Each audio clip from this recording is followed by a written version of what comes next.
ശരിക്കും പറഞ്ഞാൽ കേരള ബ്ലാസ്റ്റേഴ്സ് നമ്മുടെയൊക്കെ ഹൃദയത്തിൽ കയറി പോകുന്നത് പിയേഴ്സിൻ്റെ ആ ഒരു ഗോളിലാണ് കേരള ബ്ലാസ്റ്റേഴ്സിൽ എന്തോ ഒരു എനർജി ഉണ്ട്, നമ്മുടെ എന്തോ ഒരു പേഴ്സണൽ വിജയം അങ്ങനെ കയറിപ്പോയിട്ട് ആ ഒരു മൊമെൻറ്റിൽ നിന്നാണ് നമ്മുടെ കേരള ബ്ലാസ്റ്റേഴ്സിനോടുള്ള സ്നേഹം തുടങ്ങുന്നത്. കേരള ബ്ലാസ്റ്റേഴ്സ് തീർച്ചയായിട്ടും അടപടലം തകർന്നു പോകുന്നൊരു അവസ്ഥ തന്നെയാണ്.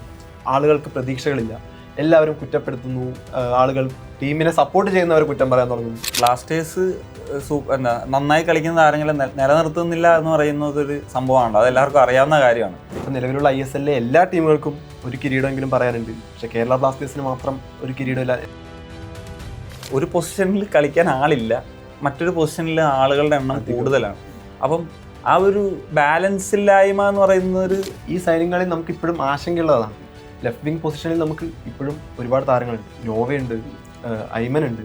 അപ്പോൾ ഇവരൊക്കെ ഉണ്ടായിട്ടും വീണ്ടും ഒരു പ്രോപ്പർ ലെഫ്റ്റ് വിങ്ങർ ആയിട്ടുള്ള ഒരു പ്ലെയറിനെയാണ് നമ്മൾ സൈൻ ചെയ്യുന്നത്. കേരള ബ്ലാസ്റ്റേഴ്സിനോടുള്ള ഇപ്പോഴുള്ള ആ സ്നേഹമുള്ളതും അല്ലെങ്കിൽ അവരിൽ ആ പ്രതീക്ഷയുള്ളതും അത്തരം പ്ലെയേഴ്സുകൾ വന്നിട്ട് ഇവിടെ വിജയിക്കാൻ സാധിക്കുമെന്ന് നമുക്ക് കാണിച്ചു തന്നിട്ടുണ്ട്. പക്ഷേ അവസാന ഘട്ടങ്ങളിൽ നമുക്ക് എവിടെയൊക്കെ പാളിപ്പോകുന്നു എന്നുള്ളതാണ്. ഇപ്പോൾ ഇവാൻ വിക്കോമനോവിച്ചിലൊക്കെ നമ്മൾ കണ്ടിട്ടുള്ള ഒരു ഫാക്ടറാണ് ടീമിൻ്റെ ഒരു മാനേജ്മെൻറ്റ്. ടാക്ടിക്കലി ഉള്ളതിനേക്കാൾ അതൊരു വളരെ ഇമ്പോർട്ടൻ്റ് ആയിട്ടുള്ള ഫാക്ടറാണ്. ആ ടീമിനെ എങ്ങനെ കൊണ്ടുപോകുന്നു എന്നുള്ളത്.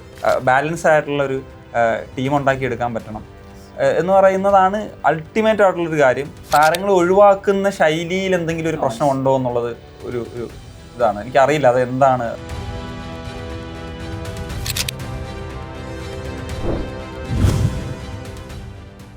സ്വാഗതം സ്പോർട്സ് റിപ്പോർട്ടറിലേക്ക്. മലയാളത്തിൽ ഫുട്ബോളിനെ ഇൻഡെപ്തിൽ വിശകലനം ചെയ്യുന്ന ഒരുപാട് ചാനലുകളുണ്ട്, അനലിസ്റ്റുകളുണ്ട്.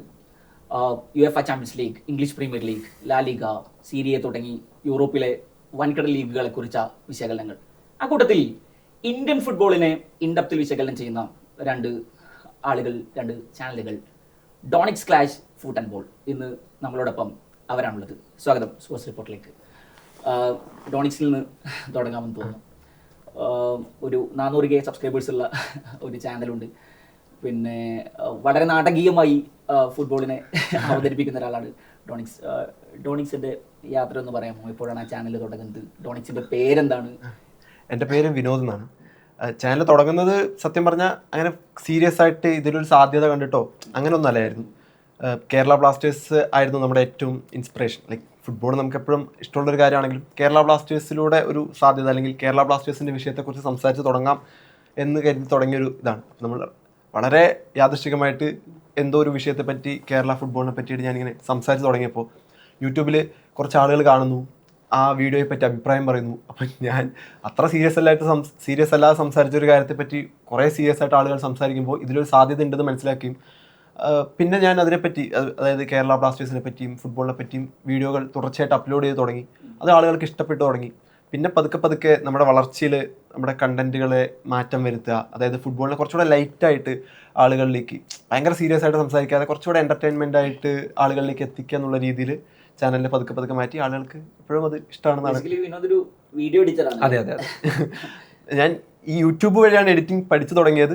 യൂട്യൂബ് തന്നെയാണ് എല്ലാത്തിനും കാരണം. ലൈക്ക് യൂട്യൂബ് തുടങ്ങി എഡിറ്റ് പഠിച്ച് അങ്ങനെ ഇപ്പോൾ ഞാനൊരു നിലവിൽ ഒരു ഫ്രീലാൻസ് എഡിറ്ററായിട്ട് വർക്ക് ചെയ്യുന്നുണ്ട്. സിനിമാറ്റിക് സ്റ്റൈലൊക്കെ ഇപ്പോൾ സാധാരണ ഫുട്ബോളിന് പല രീതിയിൽ വിശകലനം ചെയ്യുന്ന ആളുകളുണ്ട്. ചില ആളുകൾ പിന്നെ ഇരുന്ന് വിശകലനം ചെയ്യാറുണ്ട്. സ്ക്രിപ്റ്റഡ് മെറ്റീരിയലുകൾ അവതരിപ്പിക്കുന്ന ആളുകളുണ്ട്. കുറച്ചുകൂടി ഒരു സിനിമാറ്റിക് ലെവലിലേക്ക് ഈ ഫുട്ബോൾ വിശകലനത്തെ കൊണ്ടെത്തിച്ച ഒരാളാണെന്ന് തോന്നുന്നുണ്ട് ഡോണിക്സ് ക്ലാഷ്. അതുകൊണ്ട് തന്നെ ആയിരിക്കും പിന്നെ ഒരുപാട് ആളുകൾ ഫോളോ ചെയ്യുന്നതും കാണുന്നതും. പിന്നെ റൊമാൻറ്റിഫിക്കേഷൻ എന്നൊക്കെ ഇങ്ങനെ കമന്റുകൾ കാണാറില്ലേ? അങ്ങനെ ഒരു തോട്ട് വന്നത് ഏത് മുതലാണ്? ഈ എഡിറ്റിങ്ങിന്റെ സാധ്യത ഉപയോഗപ്പെടുത്താൻ തോന്നിയതുകൊണ്ടാണോ? എനിക്ക് തോന്നുന്നത് എഡിറ്റിങ്ങിനേക്കാൾ അതിൽ പ്രോപ്പറായിട്ട് സ്ക്രിപ്റ്റിംഗ് തന്നെയാണ്. അതായത് നമുക്ക് ഇപ്പോൾ ഒരു ഫുട്ബോൾ കളി കണ്ടു കഴിയുമ്പോൾ നമുക്ക് കിട്ടുന്നൊരു ആവേശമുണ്ട്. അത് എല്ലാവർക്കും ആ മത്സരം കഴിഞ്ഞിട്ട് നമ്മുടെ വിട്ടുപോകില്ല. നമുക്ക് ആ ഒരു കളിയുടെ കാര്യങ്ങളൊന്നും നമ്മുടെ മനസ്സിൽ നിന്ന് വിട്ടുപോകില്ല. അപ്പോൾ ആ ഒരു വികാരം കൃത്യമായിട്ട് ആളുകൾക്ക് റിലേറ്റബിളായിട്ട് എത്തിക്കാൻ പറ്റുക, അതായത് അവരെന്താണോ കണ്ടത് അല്ലെങ്കിൽ അവരുടെ ഫീലിങ്സ് എന്താണോ എന്നുള്ളത് കൃത്യമായിട്ട് വാക്കുകളിലൂടെ എത്തിക്കാൻ പറ്റുക എന്നുള്ള രീതിയിലാണ് നമ്മൾ യൂസ് ചെയ്യുന്നത്. അപ്പോൾ കൃത്യമായിട്ടൊരു സ്ക്രിപ്റ്റിംഗ് ഉണ്ടെങ്കിൽ ബാക്കി എഡിറ്റ് കൊണ്ട് അതിനെ ഭംഗിയാക്കാമെന്ന് മാത്രമേ അതിൽ ചെയ്യുന്നുള്ളൂ. ഇനി നമുക്ക് ഫുട്ട് ആൻഡ് ബോൾ പരിചയപ്പെടാം. ഹബീബ് എന്നാണ് പേര്. എന്നാണ് ഫുട്ട് ആൻഡ് ബോൾ എന്ന് പറയുന്ന ചാനൽ തുടങ്ങുന്നത്? അതിൻ്റെ വിജയകഥ? ഞാൻ 2018 ചാനൽ സ്റ്റാർട്ട് ചെയ്യുന്നത്. അങ്ങനെ യൂട്യൂബ് ഇങ്ങനെ ഒരു കയറി വരുന്ന സമയമാണ്. അപ്പോൾ എനിക്ക് നേരത്തെ മുതൽ തന്നെ സ്പോർട്സിനോട് താല്പര്യം ഉണ്ടായിരുന്നു. അപ്പം എല്ലാ സ്പോർട്സും, ക്രിക്കറ്റും ഫുട്ബോളും എല്ലാ ടെന്നീസൊക്കെ കാണുമായിരുന്നു. അപ്പോൾ ഫുട്ബോൾ ചാനൽ എന്ന നിലയിലാണ് തുടങ്ങുന്നത്. ഫുട്ബോൾ കൂടുതൽ സംസാരിക്കുക. അന്ന് ഇന്ത്യൻ ഫുട്ബോൾ എന്ന് പറയുന്ന ഒരു ഐഡിയ ഇല്ല. അന്ന് ചാനൽ തുടങ്ങി വീഡിയോസൊക്കെ ചെയ്യാൻ തുടങ്ങി. പക്ഷേ എൻ്റെ ഇന്ത്യൻ ഫുട്ബോളിനെ പറ്റി ചെയ്യുന്ന വീഡിയോസിനാണ് ആളുകൾക്ക് കൂടുതലൊരു താല്പര്യം എനിക്ക് തോന്നിയിട്ടുണ്ട്. അപ്പോൾ അങ്ങനെ ചെയ്യുമ്പോഴത്തേക്ക്, കാരണം എനിക്ക് തോന്നുന്നു അങ്ങനെ ഇന്ത്യൻ ഫുട്ബോൾ ഫോക്കസ് ചെയ്ത് ചെയ്യുന്ന ചാനലുകൾ കുറവായതുകൊണ്ട് ആ സമയത്ത്, അപ്പോൾ അതിന് ആളുകൾ കമൻസും ഫീഡ്ബാക്കും അല്ലെങ്കിൽ കൂടുതൽ ആളുകളിലേക്കൊക്കെ എത്തിയെന്ന് തോന്നിയപ്പോഴത്തേക്കും പിന്നെ വിചാരിച്ച് ഇതിൽ തന്നെ ഫോക്കസ് ചെയ്യാം. ഇന്ത്യൻ ഫുട്ബോൾ എന്ന് പറയുന്നൊരു സംഭവത്തിൽ തന്നെ ഫോക്കസ് ചെയ്ത് കഴിഞ്ഞാൽ നമുക്ക് എല്ലാ മേഖലയും തൊടാൻ പറ്റും. ഇന്ത്യൻ ഫുട്ബോളിൻ്റെ തന്നെ എല്ലാ മേഖലകളിലും സംസാരിക്കാൻ പറ്റും. അതിലെ പ്രശ്നങ്ങൾ കൊണ്ട് അങ്ങനെ ഒരു രീതിയിലാണ്, ഒരു ജേർണലിസ്റ്റിക് ഒരു വേയിൽ തന്നെയാണ് കുറച്ചും കൂടി അപ്രോച്ച് ചെയ്തത്. അപ്പോൾ ഞാൻ ജേർണലിസം സ്റ്റുഡൻ്റ് ആയിരുന്നു. അപ്പം എനിക്ക് അത് തന്നെയായിരുന്നു എൻ്റെ ഒരു താല്പര്യം. അപ്പം ആ ഒരു രീതിയിലാണ് ഇന്ത്യൻ ഫുട്ബോൾ തന്നെ ഫോക്കസ് ചെയ്യാമെന്ന് വിചാരിച്ചിട്ട് എത്തിയത്. പിന്നെ അതിങ്ങനെ ഇത് ചെയ്ത് പോവുമായിരുന്നു. എനിക്കൊന്നും ഇന്ത്യൻ ഫുട്ബോളിനെ അത്രക്കും ആശങ്കയോടെ അല്ലെങ്കിൽ ഭയങ്കര ഡെപ്തിൽ വാച്ച് ചെയ്യുന്ന മനുഷ്യന്മാർ, അതിനെ വീക്ഷിക്കുന്ന മനുഷ്യന്മാർ, അതിനെ പിന്തുടരുന്ന മനുഷ്യന്മാർ കുറേ ഉണ്ട് എന്നുള്ളതാണ്. എന്ന് പറഞ്ഞാൽ ഈ നമ്മൾ നേരത്തെ കൊണ്ടുവന്ന അനലിസ്റ്റുകൾ, ഈ പ്രീമിയർ ലീഗൊക്കെ വിശകലനം ചെയ്യുന്ന പല മനുഷ്യരുണ്ട്, യൂറോപ്യൻ ഫുട്ബോളിനെ പിന്തുടരുന്ന പല മനുഷ്യരൊക്കെ ഉണ്ട്. പക്ഷെ അവരുടെയൊക്കെ ചാനലുകൾ 100K സബ്സ്ക്രൈബേഴ്സ് കടക്കുന്നതിന് മുമ്പേ തന്നെ നിങ്ങളുടെയൊക്കെ ചാനലുകൾ 100K കടക്കുന്നു. അതായത് ആളുകൾ ഇതിനെ വാച്ച് ചെയ്യുന്നുണ്ട് എന്നുള്ളതാണ്. പ്രത്യേകിച്ച് നമ്മുടെ നാട്ടിലെ ഫുട്ബോൾ, ഇവിടുത്തെ ഫുട്ബോൾ ചലനങ്ങൾ, ഇന്ത്യൻ ഫുട്ബോളിൻ്റെ വളർച്ച, വികാസം, അതിൻ്റെ ഉദ്ധാനപതനങ്ങൾ, ഇതിനെക്കുറിച്ചൊക്കെ ആളുകൾ ഡെപ്തായി വാച്ച് ചെയ്യുന്നുണ്ട് എന്നുള്ളത് കൊണ്ടായിരിക്കാം ഇങ്ങനെ വ്യൂ കിട്ടുന്നതും അതിനെ പിന്തുടരുന്നതും മനുഷ്യന്മാർ എന്ന് തോന്നുന്നു അല്ലേ? അതെ. പിന്നെ ഇപ്പം നമുക്ക് എല്ലാവർക്കും ഒരു ഇതുണ്ടാവുമല്ലോ. എനിക്ക് തോന്നുന്നു ഞാൻ യൂറോപ്യൻ ഫുട്ബോൾ സംസാരിച്ചിട്ടുണ്ട്. പക്ഷേ ഇന്ത്യൻ ഫുട്ബോൾ അപ്പം ക്വാളിറ്റി വൈസ് നോക്കുകയാണെങ്കിൽ നമുക്കറിയാം ഭയങ്കര ഡിഫറൻസ് ആണല്ലോ. അപ്പോൾ നമുക്ക് പ്രീമിയർ ലീഗും ഇന്ത്യൻ ഫുട്ബോളുമായിട്ടൊന്നും കമ്പയർ ചെയ്യാൻ പറ്റില്ല. പക്ഷേ നമ്മളുടെ ഫുട്ബോൾ എന്ന് പറയുന്നത് അതാണല്ലോ റിയാലിറ്റി. അപ്പോൾ ആ ഒരു രീതിയിലാണ് നമ്മളതിനെ വിശകലനം ചെയ്യുന്നത്. അപ്പോൾ ഇപ്പോൾ ഇത് കാണുന്ന ആളുകൾ ഇതിൽ ഫുട്ബോളിൽ കൂടുതൽ ചർച്ച ചെയ്യപ്പെടണം, ഇന്ത്യൻ ഫുട്ബോൾ ചർച്ച ചെയ്യപ്പെടണം. എങ്കിൽ മാത്രമേ നമ്മുടെ ടാലൻസിന് ഒരു വളർച്ച ഉണ്ടാവുള്ളൂ. ഞാനിങ്ങനെ യൂത്ത് ഫുട്ബോളൊക്കെ എനിക്ക് നാഷണൽ ടീം, സീനിയർ ടീമിനേക്കാളും ഞാൻ യൂത്ത് ഫുട്ബോളൊക്കെയാണ് കൂടുതൽ ഫോക്കസ് ചെയ്യുന്നതും. ഒരു പ്ലെയർ വരുന്ന സമയത്ത് എനിക്ക് അതുകൊണ്ട് തന്നെ ഭയങ്കര ടെൻഷൻ എപ്പോഴും ഉണ്ടാവാറുണ്ട്. ഇപ്പം ഞാനൊക്കെ ആലോചിക്കും, ഇപ്പം എന്നെപ്പോലെയുള്ള ഞാൻ ആളുകളായിട്ട് ഇൻട്രാക്ട് ചെയ്യാറുണ്ട്. അപ്പം നമ്മളൊക്കെ ഇങ്ങനെ ഭയങ്കര ടെൻഷനിലാണ്. ഇന്ത്യൻ ഫുട്ബോൾ എന്ന് രക്ഷപ്പെടും, ഇങ്ങനെയൊക്കെയുള്ള ടെൻഷൻസാണ്. ഇതൊക്കെ ഈ ഫെഡറേഷൻ്റെ ആളുകൾക്കൊക്കെ ഉണ്ടായിരുന്നെങ്കിലെന്ന് നമ്മൾ രാവിലെ എഴുന്നേൽക്കുമ്പോൾ തന്നെ നമ്മുടെ ലൈഫൊക്കെ തന്നെ ഭയങ്കര നമുക്കറിയാം എല്ലാവരുടെയും ലൈഫ് ഭയങ്കര അടിപൊളിയായിട്ടൊന്നല്ല പോകുന്നത്. അപ്പം അതിൻ്റെ കൂടെ ഇന്ത്യൻ ഫുട്ബോളിൻ്റെ ഒരു സാഹചര്യം എന്ന് പറയുന്നതും ഒരു മോശം സിറ്റുവേഷനിൽ പോകുമ്പോഴത്തേക്കും, പക്ഷേ നമ്മുടെ ഒരു പ്രതീക്ഷയാണ്. നമ്മളറിയാലോ, ഇപ്പോൾ എല്ലാ വേൾഡ് കപ്പ് വരുമ്പോഴും പറയുന്ന കാര്യമാണ്, നമ്മൾ ഇന്ത്യ എന്ന് വേൾഡ് കപ്പ് കളിക്കും എന്ന് പറയുന്നൊരു ചോദ്യം എപ്പോഴും ഉണ്ടല്ലോ. അപ്പോൾ ആ ഒരു പ്രതീക്ഷയാണ്, ആ ഒരു പ്രതീക്ഷയുടെ പുറത്താണ് ഒരു 8-9 വർഷം മുമ്പ് ഈ ചാനൽ തുടങ്ങുന്നത്. അന്ന് പ്രതീക്ഷ ഈ ഒരു സമയമൊക്കെ നമ്മൾ 2026 വേൾഡ് കപ്പ് കളിക്കുമെന്നാണ്. സ്റ്റിൽ നമ്മൾ ചെയ്തില്ല. പക്ഷേ നമ്മൾ ആ ഹോപ്പ് വെച്ചിട്ട് നമുക്ക് പ്രതീക്ഷിക്കാനുള്ള കാര്യങ്ങളുണ്ട്. അപ്പം അത് വെച്ചിട്ടൊക്കെ ഇങ്ങനെ മുന്നോട്ട് പോവുക എന്നുള്ളതാണ്. ഇന്ത്യൻ ഫുട്ബോളിലേക്ക് വരാം. നമുക്ക് കേരള ബ്ലാസ്റ്റേഴ്സിൽ നിന്ന് തുടങ്ങാമെന്ന് തോന്നുന്നു. ഏതാണ്ട് ഒരു 10 പതിറ്റാണ്ടിലേറെക്കാലമായി നമ്മുടെ ഷെൽഫിൽ കിരീടമില്ല. വീണ്ടും നമ്മളൊരു സീസൺ മുന്നിൽ കണ്ടു തുടങ്ങുന്നു.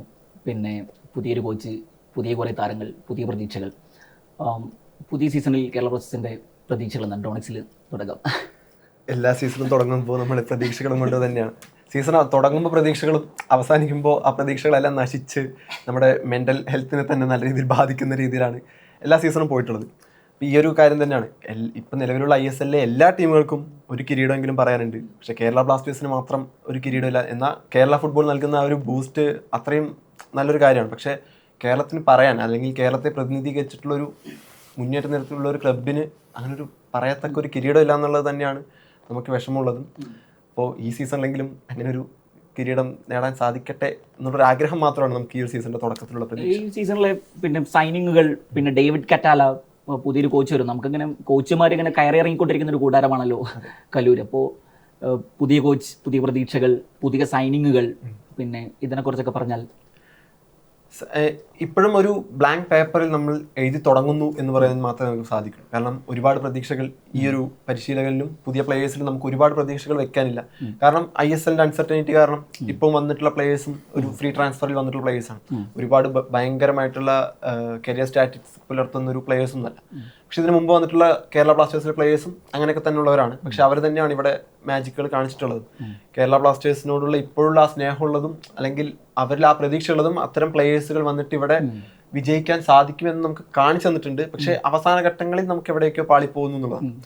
അപ്പോൾ ഈ ഒരു സീസണിലും ഇപ്പൊ വന്നിട്ടുള്ള പ്ലേയേഴ്സിലും കോച്ചിലും നമ്മൾ അമിത പ്രതീക്ഷയില്ല.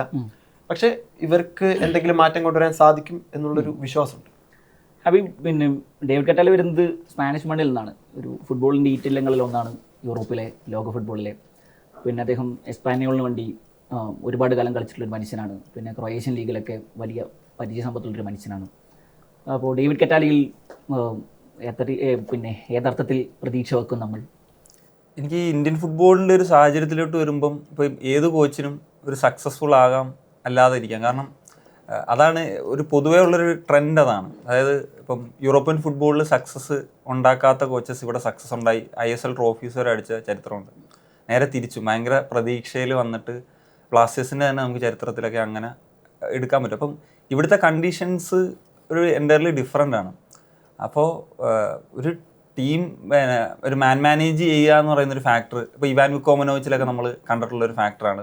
ആ ടീമിൻ്റെ ഒരു മാനേജ്മെൻറ്റ് ടാക്റ്റിക്കലി ഉള്ളതിനേക്കാൾ അതൊരു വളരെ ഇമ്പോർട്ടൻ്റ് ആയിട്ടുള്ള ഫാക്ടറാണ്, ആ ടീമിനെ എങ്ങനെ കൊണ്ടുപോകുന്നു എന്നുള്ളത്. അപ്പോൾ അതിൽ സക്സസ് കണ്ടെത്താൻ സാധിച്ചു കഴിഞ്ഞാൽ പ്രതീക്ഷയുണ്ട്.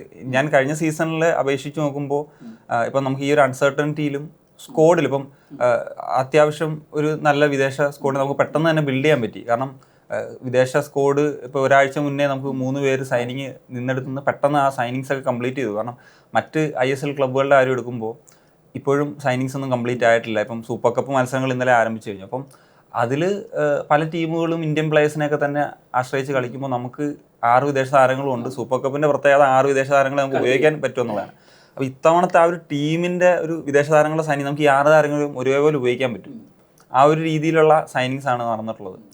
അപ്പോൾ അത് സൂപ്പർ കപ്പിൽ തന്നെ നമുക്ക് എനിക്ക് ISLനേക്കാൾ ഈ ഒരു സ്ക്വാഡിനെ ഒരു സൂപ്പർ കപ്പിൽ എങ്ങനെ ഉപയോഗിക്കാൻ പറ്റും. കാരണം നമുക്ക് ഒരുപാട് പോരായ്മകൾ ഇന്ത്യൻ പ്ലേയേഴ്സിൻ്റെ ചില പൊസിഷൻസിൻ്റെ കാര്യത്തിലൊക്കെ ഉണ്ട് ഈ ഒരു ബാലൻസ് വരുന്ന സമയത്ത്. പക്ഷേ സൂപ്പർ കപ്പിൽ നമുക്ക് ആ പോരായ്മ ഒഴിവാക്കാൻ പറ്റും. ഈ 6 വിദേശ താരങ്ങൾ ഒന്നിച്ച് ഉപയോഗിക്കാൻ പറ്റുന്നുണ്ട്. അപ്പോൾ അത് എങ്ങനെ ഉണ്ടാകുന്നു എന്ന് നോക്കണം. കഴിഞ്ഞ നമുക്ക് സൂപ്പർ കപ്പിൽ ഇപ്പം 2 മത്സരങ്ങൾ കഴിഞ്ഞ സീസണിൽ ഡേവിഡ് കാറ്റല കോച്ചായിട്ടുണ്ടായിരുന്നു. 2ാമത്തെ മത്സരത്തിൽ നമ്മൾ മോഹൻ ബഗാനുമായിട്ട് തോറ്റ് പുറത്തായിരുന്നു. അപ്പോൾ അത് അദ്ദേഹത്തിൻ്റെ 2ാമത്തെ മാത്രം മത്സരമാണ്. അതിനുശേഷം ഈ മാസങ്ങളുണ്ടായിരുന്നു അദ്ദേഹത്തിന്. അതുപോലെ ഈ ഒരു പ്രീ സീസൺ ലഭിച്ചിട്ടുണ്ട്. പിന്നെ ഗ്രൂപ്പ് സ്റ്റേജിൽ 3 മത്സരങ്ങളൊക്കെ ഉണ്ട്. അപ്പോൾ കുറച്ചും കൂടി ബെറ്റർ ആയിട്ട് ചെയ്യാൻ കഴിയും എന്നുള്ളതാണ്, അറ്റ്ലീസ്റ്റ് സൂപ്പർ കപ്പിലെങ്കിലും. പിന്നെ ഞാൻ പറഞ്ഞല്ലോ അൺസർട്ടനിറ്റിയുടെ ഒരു പ്രശ്നങ്ങൾ ഉണ്ട്. ആ അൺസർട്ടനിറ്റിയിലും സൈനിങ്സ് ഒക്കെ നടത്തിയ ക്ലബ്ബുകളുണ്ട്. ഇപ്പോൾ Mohun Bagan, East Bengal, FC Goa, North East United, അവരൊക്കെ ഡ്യൂറൻ കപ്പിലൊക്കെ നോർത്ത് ഈസ്റ്റ് ചാമ്പ്യൻസായി. അപ്പോൾ അവർക്ക് എന്താണെങ്കിലും ഒരു മേൽക്കൈ ഉണ്ട്.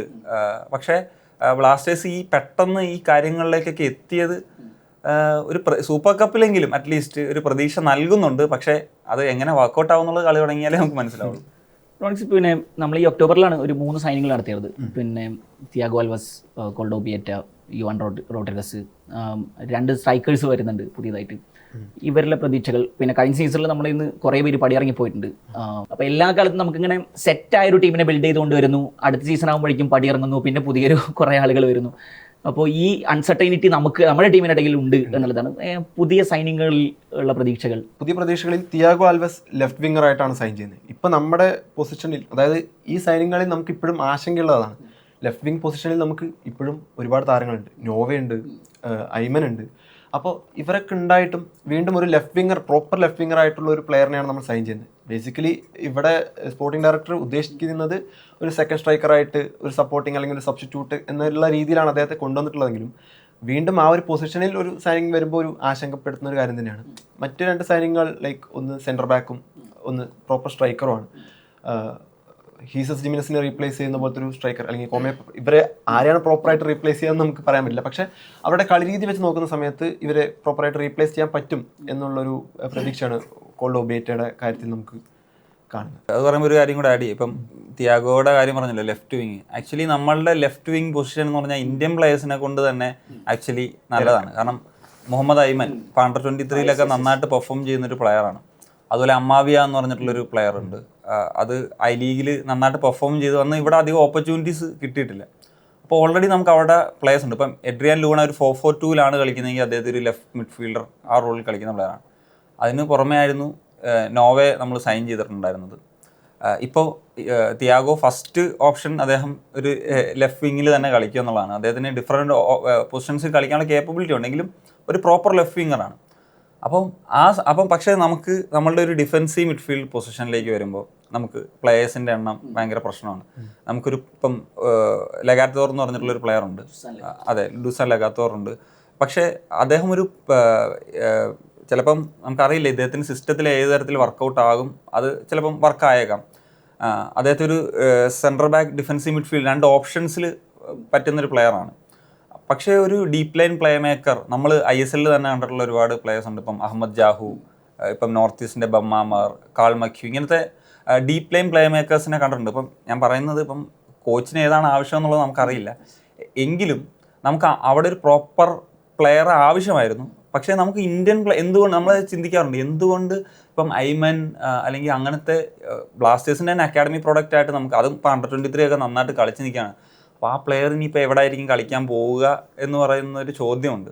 അപ്പം പ്ലേയേഴ്സിന് എല്ലാവർക്കും അവസരം കിട്ടില്ല. പക്ഷേ ഇതിൻ്റെ ഒരു പ്രശ്നം എനിക്ക് തോന്നിയിട്ടുള്ളത്, ഒരു പൊസിഷനിൽ കളിക്കാൻ ആളില്ല, മറ്റൊരു പൊസിഷനിൽ ആളുകളുടെ എണ്ണം കൂടുതലാണ്. അപ്പം ആ ഒരു ബാലൻസ് ഇല്ലായ്മ എന്ന് പറയുന്ന ഒരു കാര്യം കഴിഞ്ഞ വർഷവും ഉണ്ടായിരുന്നു, ഈ വർഷവും അതുണ്ട്. പക്ഷേ കുറച്ചൊക്കെ പൊസിഷൻസിലൊക്കെ നമുക്കത് മാനേജ് ചെയ്യാൻ പറ്റിയിട്ടുണ്ട്.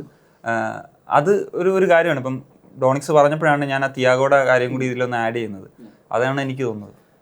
ഡോണിക്സ് പിന്നെ ഇവാൻ വുക്കുമാനോവിച്ച് ഇറക്കിയ ശേഷം നമുക്കൊരു നല്ല കാലം ഉണ്ടായിട്ടില്ല. നമ്മൾ അവസാനമായിട്ട് ബ്ലാസ്റ്റേഴ്സിൻ്റെ ഒരു ബ്യൂട്ടിഫുൾ ഗെയിം പിന്നെ ആസ്വദിച്ചത് ആ എറയിലാണ്.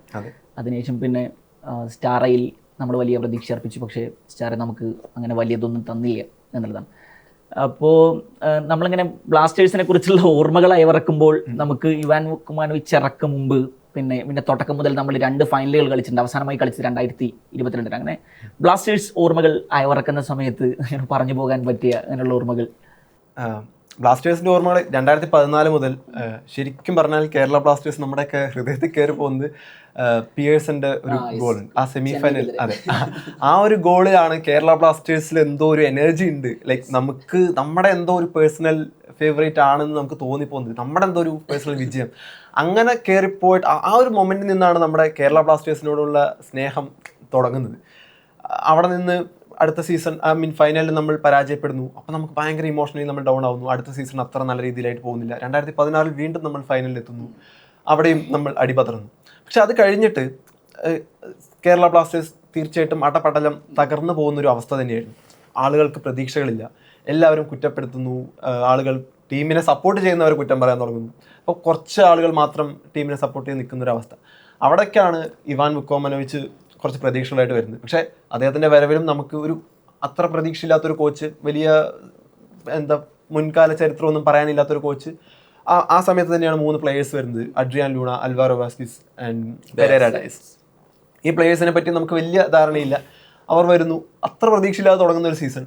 ആ സമയത്താണ് കൊറോണ വരുന്നത്. നമുക്ക് ആരാധകർക്ക് സ്റ്റേഡിയത്തിൽ പോയിട്ട് ടീമിനോടുള്ള സപ്പോർട്ട് അല്ലെങ്കിൽ ആ സ്നേഹം ബന്ധം അത്ര പുലർത്താൻ സാധിക്കാത്തൊരവസ്ഥ കൂടി ഉണ്ട്. അതെല്ലാം ടി വിയിൽ മാത്രം ഇരുന്ന് കാണുന്നൊരു അവസ്ഥ, ക്ലോസ്ഡ് ഡോർ മാച്ചസ്.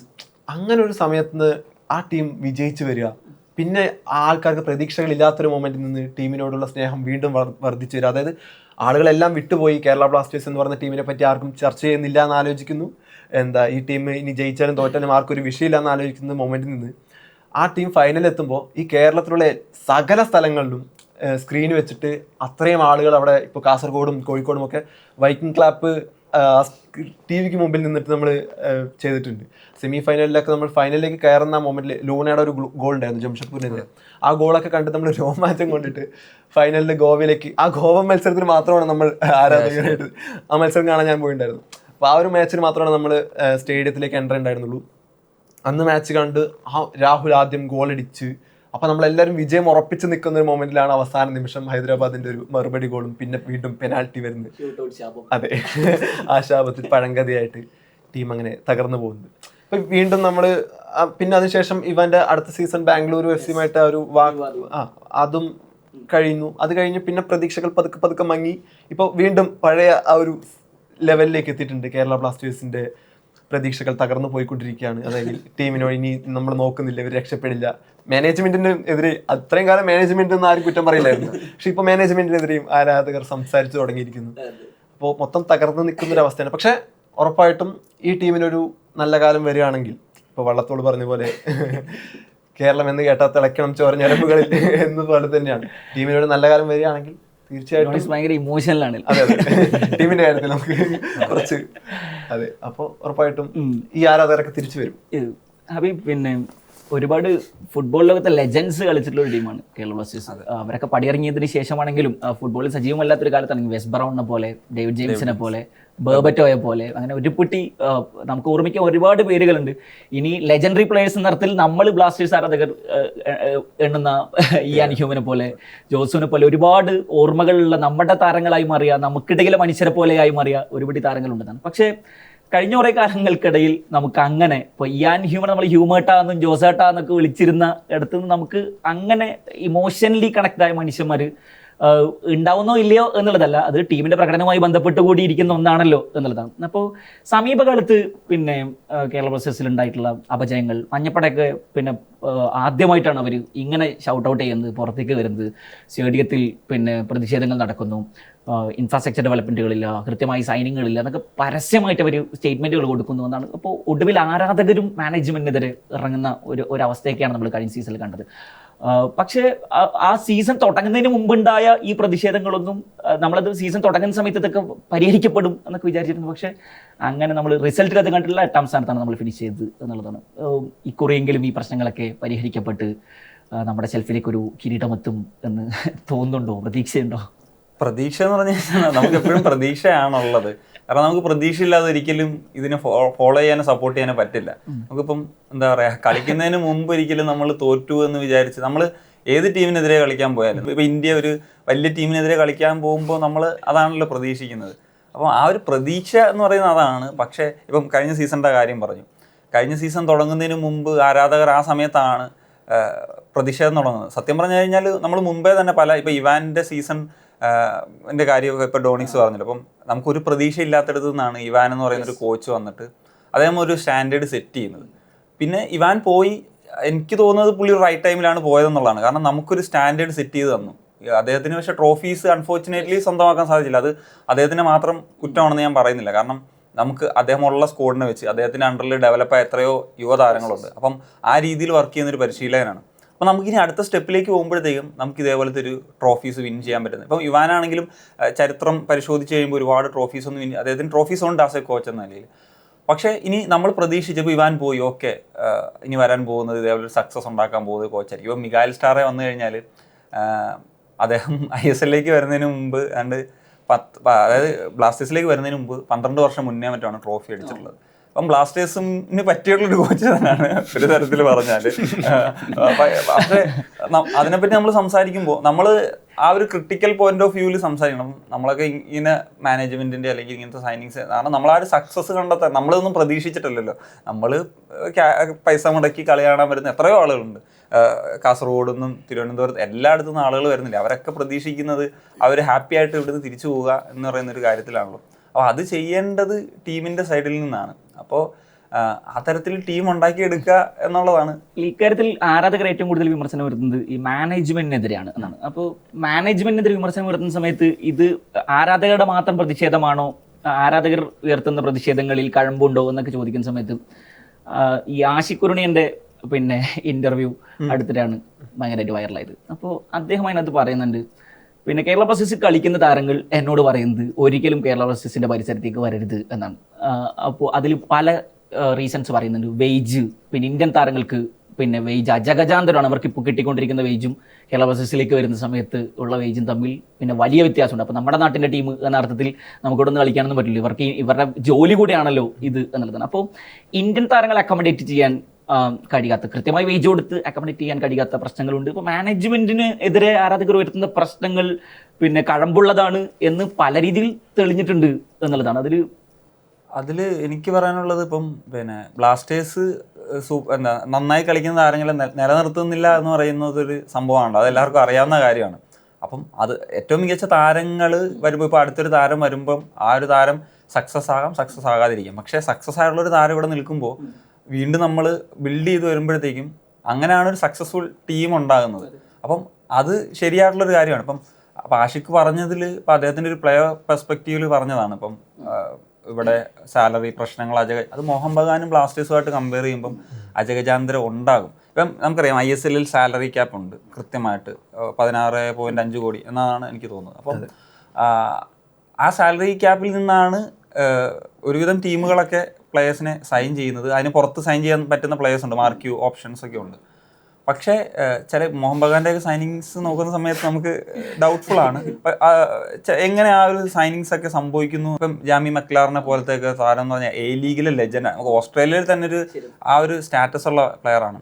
അതുപോലെ കമ്മിങ്സ് ആണെങ്കിലും അങ്ങനത്തെ താരങ്ങളൊക്കെ ഇവിടെ വന്ന് കളി. അതുപോലെ തന്നെ ഇന്ത്യൻ താരങ്ങളുടെ കാര്യത്തിൽ ആ ഒരു സംഭവമുണ്ട്. ഇപ്പം നമുക്കിപ്പം ഒരു ഇന്ത്യൻ ഫുട്ബോളിൻ്റെ ഒരു ഡെവലപ്മെൻറ്റ് പെർസ്പെക്റ്റീവിൽ നമുക്കിപ്പം ബ്ലാസ്റ്റേഴ്സിനുമായിട്ട് മാനേജ്മെൻറ്റിൻ്റെ ഈ കാര്യത്തിലൊക്കെ നമുക്ക് അഭിപ്രായ വ്യത്യാസങ്ങളുണ്ട്. ടീമിനെ നിലനിർത്തുന്നില്ല, എല്ലാ താരങ്ങളെയും അങ്ങ് വിട്ടുകളയുക എന്ന് പറഞ്ഞു കഴിഞ്ഞാൽ അത് ഒരിക്കലും ഒരു സക്സസ്ഫുൾ ആയിട്ടുള്ള ഒരു പാറ്റേൺ അല്ല. പക്ഷേ മോഹൻ ബഗാൻ അങ്ങനത്തെ വലിയ ടീം, അതായത് ഇങ്ങനെ ഇപ്പോൾ കൊൽക്കത്ത ക്ലബ്സാണ് മെയിനായിട്ട്, അവർ തമ്മിൽ ഒരു പോരാട്ടമുണ്ട്. ആ പ്ലെയറെ നമുക്ക് ഈ ട്രാൻസ്ഫർ മാർക്കറ്റൊക്കെ ഓപ്പൺ ആയിരിക്കുന്ന സമയത്ത് കാണാം, മോഹൻ ബഗാനിൽ ആ പ്ലെയർ പോകുമെന്ന് പറയുമ്പോൾ ഈസ്റ്റ് ബംഗാൾ അവിടെ നിന്ന് സൈൻ ചെയ്യും. ഇത് വർഷങ്ങളായിട്ട് ഇപ്പം ISL ശേഷം തുടങ്ങിയ കാര്യമല്ല, ഇത് കാലാകാലങ്ങളായിട്ട് സംഭവിച്ചുകൊണ്ടിരിക്കുന്ന കാര്യമാണ്. അപ്പം ആ ഒരു പെർസ്പെക്റ്റീവിൽ അവർ കൂടുതൽ സ്പെൻഡ് ചെയ്യുന്നു. അത് മെയിനായിട്ട് അവർക്ക് ആ കൊൽക്കത്തയിൽ അവരുടെ ഒരു പ്രൈഡ് അതാണ് മെയിനായിട്ട് നടക്കുന്നത്. മറ്റ് ക്ലബ്ബുകളിൽ ഇത്രയും വലിയൊരു സ്പെൻഡിങ് നടക്കുന്നു എന്നുള്ളത് എനിക്ക് തോന്നുന്നില്ല.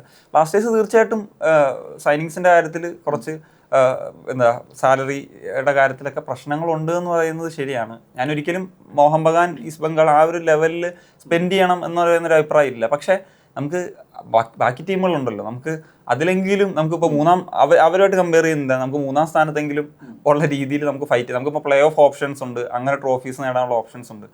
അപ്പോൾ ആ രീതിയിലെങ്കിലും മറ്റ് ക്ലബ്ബുകൾ FC ഗോവ ആണെങ്കിലും ബംഗളൂരു FC ആണെങ്കിലും ഒക്കെ ചെയ്യുന്നത് പോലെയുള്ള സൈനിങ്ങുകൾ ഒക്കെ നമുക്ക് അതേപോലെ താരങ്ങളെ നിലനിർത്താൻ പറ്റണം, ബാലൻസ് ആയിട്ടുള്ളൊരു ടീം ഉണ്ടാക്കിയെടുക്കാൻ പറ്റണം എന്ന് പറയുന്നതാണ് അൾട്ടിമേറ്റ് ആയിട്ടുള്ളൊരു കാര്യം. പിന്നെ ഇപ്പം ഞാനൊരു എക്സാമ്പിൾ പറയാം. നമ്മുടെ ഈ ഗോൾ കീപ്പിംഗ് ഡിപ്പാർട്ട്മെൻറ്റ് എന്ന് പറഞ്ഞു കഴിഞ്ഞാൽ ഏറ്റവും ഇമ്പോർട്ടൻ്റ് ആയിട്ടുള്ള, കാരണം ഒരു പ്ലെയർ ഒരു എക്സ്പീരിയൻസ്ഡ് ആയിട്ട് വരുമ്പോഴാണ് ആ ഒരു ഗോൾ കീപ്പിംഗ് കൂടുതൽ ശക്തമായിട്ട് വരുന്നത് ആ പ്ലെയർ. അപ്പോൾ നമ്മളുടെ ബ്ലാസ്റ്റേഴ്സിൻ്റെ കാര്യം എടുക്കുന്ന സമയത്ത് ഒരു ഗോൾ കീപ്പർ വളരെ സക്സസ്ഫുൾ ആയിട്ട് വന്നു കഴിഞ്ഞാൽ ആ പ്ലെയർ പോയി ഉറപ്പാണ്, കാരണം വേറെ ക്ലബ്ബുകളിലേക്കും. പക്ഷെ നമ്മൾ പിന്നീട് ഒരു ഗോൾ കീപ്പറെ സൈൻ ചെയ്യാനല്ലോ നോക്കുന്നത്. ഒരു യങ് പ്ലെയർ, ഒരു യങ് ഗോൾ കീപ്പർ വരുമ്പം ഏറ്റവും ഇമ്പോർട്ടൻറ്റ് പൊസിഷനാണ്, അവിടെ മിസ്റ്റേക്സ് ഉണ്ടാകും. അപ്പോൾ ആ പ്ലെയറെ ഇപ്പോൾ ഒരുപാട് യങ് ആയിട്ടുള്ള പ്ലെയേഴ്സ് വന്ന് ലാസ്റ്റ് സീസൺ നമ്മുടെ യങ് ഗോൾ കീപ്പേഴ്സാണ്, അവർക്കൊക്കെ ഒരുപാട് വിമർശനങ്ങൾ ഉണ്ടായിട്ടുണ്ട്. ഞാൻ ആ പ്ലെയറിനെ കുറ്റം പറയില്ല, കാരണം ഇത്രയും ഫാൻ ബേസ് ഉള്ള ഇത്രയും ഫാൻസ് ഉള്ള ഒരു സ്റ്റേഡിയത്തിൽ കളിക്കുന്ന സമയത്ത് എക്സ്പീരിയൻസ് എന്ന് പറയുന്നൊരു ക്രൂഷ്യൽ സിറ്റുവേഷൻസ് എടുക്കുന്ന ഡിസിഷൻ മേക്കിംഗ് ഇതൊക്കെ ഫാക്ടറാണ്. നമ്മൾ ഒരു ഗോൾ കീപ്പറെ അങ്ങനെ ഡെവലപ്പ് ചെയ്തുകൊണ്ട് വന്നു, ഫൈൻ. പക്ഷേ നമ്മൾ എല്ലാ വർഷവും അത് ചെയ്തുകൊണ്ടിരുന്നു കഴിഞ്ഞാൽ ആ ഗോൾ കീപ്പർ നന്നായി ഒരു ബെറ്റർ ഇതിലേക്ക് വരുന്ന സമയത്ത് വേറെ ക്ലബ്ബിലേക്ക് പോകണം. അപ്പോൾ അതിൻ്റെ ബെനിഫിറ്റ് ആർക്കാണ് കിട്ടുന്നത്? അപ്പോൾ അങ്ങനെയൊക്കെയുള്ള പ്രശ്നങ്ങൾ ബ്ലാസ്റ്റേഴ്സിലുണ്ട്. പിന്നെ ബ്ലാസ്റ്റേഴ്സിൻ്റെ കാര്യത്തിൽ എനിക്ക് തോന്നിയിട്ടുള്ളത് ഇപ്പം ഒരിക്കലും പോകുന്ന പ്ലേയേഴ്സൊക്കെ പൊതുവേ അങ്ങനെ ഒരു അഭിപ്രായങ്ങളൊക്കെ പറയാറുണ്ട്. ഇപ്പം ആഷിഖ് പറഞ്ഞതുപോലെ എനിക്ക് തോന്നുന്നു ഈ താരങ്ങൾ ഒഴിവാക്കുന്ന ശൈലിയിൽ എന്തെങ്കിലും ഒരു പ്രശ്നമുണ്ടോ എന്നുള്ളത് ഒരു ഇതാണ്. എനിക്കറിയില്ല അത് എന്താണ്. കാരണം ഈ ജോർജ ഡയാസിൻ്റെ ഒക്കെ ചില കമൻസുകളൊക്കെ കണ്ടിട്ടുണ്ട്. അതുപോലെ അവരുടെ സെലിബ്രേഷൻസ്, പല ഇന്ത്യൻ താരങ്ങളും ഇതേപോലെ പോകുന്ന സമയത്ത് ചില സെലിബ്രേഷൻസ് ഒക്കെ കാണുമ്പോൾ ഫാൻസുമായിട്ടൊന്നും അവർക്ക് ഒരു പ്രശ്നം ഉണ്ടാവില്ല. അപ്പോൾ അവരെ ഒഴിവാക്കുന്ന രീതി, ഒരു ഫുട്ബോൾ എന്ന് പറയുന്നത് അങ്ങനെയാണ്, പല ക്ലബ്ബുകളിൽ കളിക്കും, ഇതൊക്കെ ശരിയായിട്ടുള്ള കാര്യമാണ്. അപ്പം അതൊരു ഫാക്ടറാണെന്ന് തോന്നുന്നുണ്ട്. എങ്ങനെ ഒഴിവാക്കപ്പെടുന്നു എന്ന് പറയുന്ന ഒരു ഫാക്ടറുണ്ട്. കാരണം ഇയാൻ ഹ്യൂം അടക്കം അത് പറഞ്ഞിട്ടുണ്ട്. അപ്പോൾ എനിക്ക് അതേ ഉള്ളൂ, അതല്ലാണ്ട് പിന്നെ ആ ഒരു രീതിയിലൊക്കെ ഒന്ന് ഫോക്കസ് ചെയ്യണമെന്നാണ്. ടോണിക്സ്, പിന്നെ ഈ കേരള ബ്ലാസ്റ്റേഴ്സിൻ്റെ ആരാധക പിന്തുണ പിന്നെ നമ്മൾ ISL തുടങ്ങിയ കാലം മുതൽക്ക് തന്നെ വലിയ ചർച്ചയാണ്, ഇതുവരെയും ചർച്ചയാണ് എന്നുള്ളതാണ്. യൂറോപ്പിലെ വലിയ ക്ലബ്ബുകൾക്ക് ഇപ്പോൾ ബൊറൂഷ്യ ഡോട്ട്മണ്ടിൻ്റെ ഫാൻസിനെ പോലെയൊക്കെയാണ് പിന്നെ കേരള ബ്ലാസ്റ്റേഴ്സ് ഫാൻസിനെ കമ്പയർ ചെയ്യുന്നത് എന്നാണ്. പക്ഷേ ഇത്രയും ആരാധക പിന്തുണയുള്ളൊരു ടീമിൻ്റെ ഇനി ഇവൻ മാർക്കറ്റിംഗ് സാധ്യത പോലുമാണ് എന്ന് നമ്മൾ കരുതുക. ആ ടീമിനെ സെറ്റ് ചെയ്യുക, ഈ ടീമിനെ അതായത് ഇവർക്ക് അങ്ങനെ വേണമെങ്കിൽ പിന്നെ ഇത്രയും വലിയ ആരാധക പിന്തുണയുള്ള ഒരു ടീമായിട്ട് പോലും ആ ടീമിൻ്റെ സാധ്യതകൾ ഉപയോഗപ്പെടുത്താൻ മാനേജ്മെൻറ്റ് കഴിയുന്നില്ല എന്ന് തോന്നാറുണ്ടോ? ടീം അവരുടെ രീതിയിലുള്ള പേഴ്സണൽ സാധ്യതകളൊക്കെ നല്ല രീതിയിൽ ഉപയോഗിക്കുന്നുണ്ട്. ഇല്ല, നമുക്ക് നമ്മളൊരു ഗൾഫ് മാർക്കറ്റ് ഒക്കെ നന്നായിട്ട് ഉപയോഗിക്കാൻ പറ്റുന്ന ടീമല്ലേ. പക്ഷെ അവരുടെ ബിസിനസ് സാധ്യതകൾ ഡോണിക്സ് പറഞ്ഞതുപോലെ അവർ കൃത്യമായിട്ട് അവരുടെ സാധ്യതകളൊക്കെ അതുകൊണ്ട് അത് മുൻപൊക്കെ ഇപ്പം ഇവാൻ വുക്കോമനോവിച്ച് വന്ന സമയത്ത് പുള്ളി വെച്ചിട്ട് വരെ നമ്മൾ പരസ്യം ചെയ്തിട്ടുണ്ട്. ആ ഒരു സോഡയുടെ പരസ്യം, പുള്ളി സൈക്കിളിൽ, പുള്ളിക്ക് ബെനിഫിറ്റ് ആയി, പുള്ളി സിനിമയിലൊക്കെ പുള്ളി പരസ്യം. പക്ഷെ ആ സമയത്ത് നമുക്ക് ക്ലബ്ബ് നല്ല രീതിയിൽ പെർഫോം ചെയ്യുമ്പോൾ ആരാധകർക്കും അതൊരു സന്തോഷം തന്നെയാണ്. ഒരു കോച്ച് ചെയ്തോട്ടെ, നമുക്ക് പരസ്യങ്ങളെ സപ്പോർട്ട് ചെയ്യുന്നതിനും കുഴപ്പമില്ല. പക്ഷെ ക്ലബ്ബ് വളരെ മോശം അവസ്ഥയിൽ നിൽക്കുക. ആ സമയത്ത് ഒരു ടിഷ്യൂ പേപ്പറിന്റെ പരസ്യം കൊണ്ട് വരുമ്പോൾ അത് നമ്മുടെ ഈ ശവത്തിൽ കുത്തുന്ന പോലത്തെ ഒരു അവസ്ഥകളാണ്. സോ അവരുടേതായിട്ടുള്ള രീതിയിലുള്ള മാർക്കറ്റുകളല്ലാതെ പ്രധാനമായിട്ട് ടീം വിജയിച്ച് നിൽക്കുകയാണെന്നുണ്ടെങ്കിൽ ഓട്ടോമാറ്റിക്കലി നമുക്ക് ഈ മാർക്കറ്റിംഗ് സാധ്യതയും നല്ല രീതിയിൽ തന്നെ വളരും. അപ്പോൾ അതാണ് പ്രൈമറി ഫോക്കസ് ആയിട്ട് വരേണ്ടത്. സോ അങ്ങനെ വന്നു കഴിഞ്ഞാൽ തീർച്ചയായിട്ടും ഈ പറയുന്ന പോലെ ഈ ആരാധകർക്ക് വേണ്ടിയിട്ടുള്ള മാർക്കറ്റിംഗ് കൃത്യമായിട്ട് വർക്കൗട്ട് ആവും. അത് ഈ ഒരു കാര്യം പറയും, ഈ കേരള ബ്ലാസ്റ്റേഴ്സ് എന്ന് പറഞ്ഞാൽ ഈ കേരളത്തിൽ നിന്നുള്ളൊരു ക്ലബ്ബ് ആയതുകൊണ്ട് തന്നെ നമുക്കറിയാം, പണ്ട് ഒരു പ്രീ സീസൺ കളിക്കാൻ ദുബായിൽ പോയ സമയത്ത് ആ ഒരു ഹോം ടീമിനുണ്ടാകുന്ന ക്രൗഡാണ് എൽക്കോ ഷട്ടോറിയുടെ സീസൺ ഓർമ്മയുണ്ട്. അപ്പോൾ ഒന്ന് ആലോചിക്കാം, നമുക്ക് ഈ AFC ലെവലിലുള്ള മാച്ചസ് ബ്ലാസ്റ്റേഴ്സ് കളിക്കാൻ പോയി കഴിഞ്ഞാൽ ഏത് തരത്തിലായിരിക്കും അവേ സപ്പോർട്ട് നമുക്ക് ലഭിക്കാൻ പോകുന്നത്. അപ്പോൾ അത് ഉണ്ടാക്കാൻ പോകുന്നൊരു ഇമ്പാക്റ്റ് എങ്ങനെയായിരിക്കും ഏഷ്യൻ ലെവലിൽ. അപ്പോൾ നമുക്കിപ്പം അവർ ബിസിനസ് സൈഡൊക്കെ ചെയ്യുന്നു, പക്ഷേ ഇവർ റിസൾട്ട് ഉണ്ടാക്കിയിട്ട് ഇപ്പോൾ AFC ലെവലിൽ പോയി കഴിഞ്ഞാൽ ആ ഒരു GCC റീജിയനിൽ നിന്നൊക്കെ കിട്ടുന്ന സ്പോൺസർഷിപ്പുകൾ, ഇങ്ങനത്തെ സാധ്യതകൾ വളരെ വലുതാണ് ബ്ലാസ്റ്റേഴ്സിനെ സംബന്ധിച്ച്. ആ ഒരു സാധ്യതയുള്ള ഒരു ക്ലബ്ബ് എനിക്ക് തോന്നുന്നില്ല ഇന്ത്യയിലുണ്ടെന്ന്. കാരണം പല ടീമുകളും AFCയിൽ പോയി കളിക്കുന്നുണ്ട്. പക്ഷേ AFCയിൽ പോയി കളിക്കണമെങ്കിൽ ട്രോഫി അടിക്കണം, അതല്ലാണ്ട് വേറെ മാർഗ്ഗമില്ല. കാരണം മുമ്പ് ഒരിക്കൽ പറഞ്ഞിട്ടുണ്ട്, നമ്മുടെ ഓണേഴ്സ് തന്നെ പറഞ്ഞിട്ടുള്ള കാര്യമാണ്, നമ്മൾ ഇനി ഏഷ്യയിലും ഇതേപോലെ പ്രീ സീസൺ ടൂർ കളിക്കും. നമ്മുടെ ഏഷ്യയിലും നമ്മളൊരു ഏഷ്യയിൽ അങ്ങനെ പ്രീ സീസൺ ടൂർ അങ്ങോട്ട് ഇത് കൊടുത്തൊന്നും കളിക്കേണ്ട ആവശ്യമില്ല. നമുക്ക് ഈ AFC ലെവലിൽ കളിച്ചു കഴിഞ്ഞാൽ നമുക്ക് ഓരോ ഗ്രൂപ്പ് സ്റ്റേജ് മത്സരത്തിനും പണം ഇങ്ങോട്ട് ലഭിക്കും അവരുടെ AFCയുടെ ഭാഗത്ത് നിന്ന്. അതുപോലെ സ്പോൺസർഷിപ്പ് സാധ്യതകൾ വളരെ വലുതായിരിക്കും. അറിയാമല്ലോ ഈ GCC റീജിയനിൽ എത്രത്തോളം മലയാളി ബിസിനസ്, അങ്ങനെ ഒരുപാട് ആളുകളുണ്ട്. ദുബായ്, ഏത് രാജ്യത്ത് എടുത്തു കഴിഞ്ഞാൽ നമ്മുടെ റീജിയൻ അതാണ്, വെസ്റ്റ് റീജിയനാണ്. അപ്പോൾ മത്സരങ്ങളൊക്കെ അവിടെയാണ് വരുന്നത്, സൗദി അറേബ്യ, UAE. അപ്പോൾ അങ്ങനത്തെ സാധ്യതകളൊക്കെ എങ്ങനെ ഉപയോഗിക്കാം. പക്ഷേ അവരിപ്പോഴും കളിക്കുന്നത് കേരളത്തിലെ നിന്നിട്ട് അവരുടെ പ്രോഡക്റ്റ് സെല് ചെയ്യാനാണ്. അപ്പോൾ അടുത്ത സീസണിൽ എനിക്ക് തോന്നുന്നു ഡിപ്രഷൻ്റെ മരുന്ന് ഇനി ഈ സീസണും കൂടി കഴിഞ്ഞ് കഴിഞ്ഞാൽ അതായിരിക്കാം അടുത്ത പ്രോഡക്റ്റായിട്ട് വരാൻ പോകുന്നത്.